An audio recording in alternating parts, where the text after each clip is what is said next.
శ్రీ రేణుకా ఎల్లమ్మ తల్లి జ్యోతిష్యాలయం ఎటువంటి సమస్యలకైనా ప్రత్యేక పూజలు చేయబడును. భార్యాభర్తల సమస్యలు, ప్రేమ సమస్యలు, కుటుంబ సమస్యలు, స్త్రీ పురుష వశీకరణ ప్రత్యేకంగా చేయబడును. గుప్త నిధులు వెలికి తీయబడును. సంప్రదించవలసిన నెంబర్ 8121913664. నమస్తే, వెల్కమ్ టు ఈహా టీవీ. చుక్కలాంటి అమ్మాయి, చక్కనైన అబ్బాయి, ఒకరితో ఒకరికి పెళ్ళైంది. పెళ్లికి ముందు ఎవరికి వారుగా ఉన్నవారు పెళ్లి తరువాత ఒకరి కోసం ఒకరు అన్నట్లుగా మారిపోయారు. మంచిదే కదా? మంచిదే. కానీ వాళ్లల్లో మెల్లగా మార్పు మొదలైంది. గొడవలా? కాదు. మనస్పర్ధలా? కానే కాదు. ఉద్యోగాలలో పడి ఒకరికొకరు టైం ఇవ్వడం లేదా? కాదు. మరేంటి సమస్య? ఏంటి అంటే ఇద్దరు బాగా లావైపోయారు. అవునా? అవును. దేశమంతటా ఇదే ధోరణి కనిపిస్తోందట. కలిసి తినటమే దంపతులను ఊబకాయులుగా మార్చేస్తోందట. అయ్యో రామా, భార్యాభర్తలు కలిసి తినడం కూడా తప్పేనా?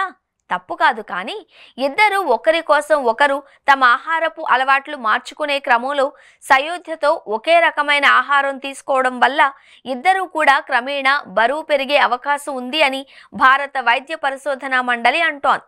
నేషనల్ ఫ్యామిలీ హెల్త్ సర్వే 5 దగ్గరున్న డేటాలో 50,000 మందికి పైగా దంపతుల ఆహార అలవాట్ల వివరాలను విశ్లేషించిన ఐసీఎంఆర్ ఆ దంపతులలో 27.4% మంది అధిక బరువు లేదా ఊబకాయంతో ఉన్నట్లు కనుగొంది. ఈ ధోరణి ప్రధానంగా పట్టణ సంపన్న వర్గాలలోని దంపతులలో కనిపించింది అని తాజా అధ్యయనం వెల్లడించింది. దంపతుల ఆహార స్వేచ్ఛ సాధారణంగా భారతీయ కుటుంబాలలో అందరికీ కలిపి ఒకే మెనూ ఉంటుంది.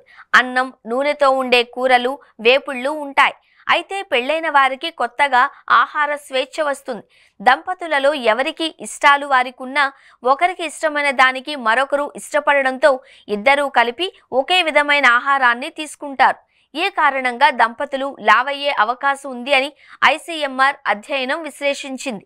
అధ్యయనంలోకి తీసుకున్న ప్రతి 4 జంటల్లో ఒక జంట ఊబకాయులేనని ఐసీఎంఆర్ గుర్తించింది. భార్యాభర్తల్లో వివాహానికి ముందు వరకు ఆహారం, జీవన శైలుల విషయంలో ఎవరికి వారికి విభిన్న అభిరుచులు ఉంటాయి. వివాహం తర్వాత ఇదంతా మారిపోతుంది. ఆఫీసులో పని ఒత్తిడి, ప్రయాణ అలసట వారి వారి ఆహారపు అలవాట్లను కలగాపులగం చేసేస్తాయి. ఇద్దరు ఆర్డర్ పెట్టి ఫుడ్ తెప్పించుకోవడం ఎక్కువవుతుంది. ఒకరి కోసం ఒకరు మేల్కొని ఉండడం, లేట్ నైట్ ఆఫీస్ ప్రెజెంటేషన్లు ఇవ్వడం, వారాంతపు విహారాలు ఇలాంటివన్నీ కలిసి దంపతుల జీవన శైలిని మార్చేస్తాయి. దాంతో సరైన నిద్ర, తగిన శారీరక శ్రమ లేకపోవడంతో 30ల వయసుకే దంపతులు లావైపోతున్నట్లు ఐసీఎంఆర్ గుర్తించింది. ICMR national institute of cancer prevention and research, terry school of advanced studies, ఇతర సంస్థల పరిశోధకులు కలిసి ఈ అధ్యయనాన్ని నిర్వహించాయి. నేషనల్ ఫ్యామిలీ హెల్త్ సర్వే 5 దగ్గరున్న దేశవ్యాప్త డేటా నుంచి 52,737 జంటల ఆహార తీరుతెన్నులను, వారి ఆరోగ్యాలను విశ్లేషించారు. వారిలో 27.4% జంటల్లో ఊబకాయ స్థితి ఉండడాన్ని గమనించారు. కరెంట్ డెవలప్మెంట్స్ ఇన్ న్యూట్రిషన్లో ప్రచురణ అయిన ఈ అధ్యయన ఫలితాలు భారతదేశ దంపతులు కలిసి తింటూ కలిసి బరువు పెరగడాన్ని గుర్తించింది. ఇది దేశంలోనే ఈ తరహా అతిపెద్ద అధ్యయనం. అధ్యయనానికి ఎంచుకున్న 1,00,000కు పైగా జంటలలో ప్రధానంగా కేరళ, మణిపూర్, ఢిల్లీ, గోవా, జమ్మూ కాశ్మీర్ వంటి రాష్ట్రాలలోని పట్టణ సంపన్న కుటుంబాలకు చెందిన భార్యాభర్తలు లావు పెరగడం కనిపించింది.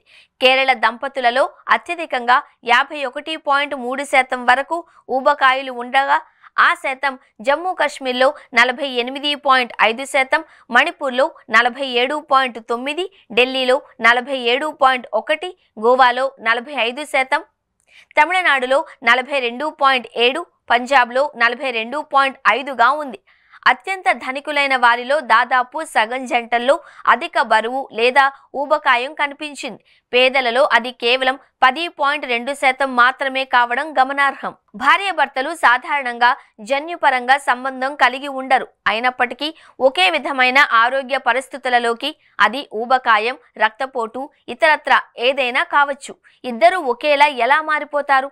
దీనికి సమాధానంగా ఉమ్మడి జీవన శైలి, టీవీ చూడడం, వార్తాపత్రికలు చదవడం వంటి అలవాట్లను కూడా కలిపి ఆహారం, సామాజిక ఆర్థిక స్థితి, పర్యావరణం, భావోద్వేగ అంశాల కారణంగా ఇది జరుగుతుంది అని ICMR national institute of cancer prevention and research ప్రధాన అధ్యయన రచయిత డాక్టర్ ప్రశాంత్ కుమార్ సింగ్ చెబుతున్నారు.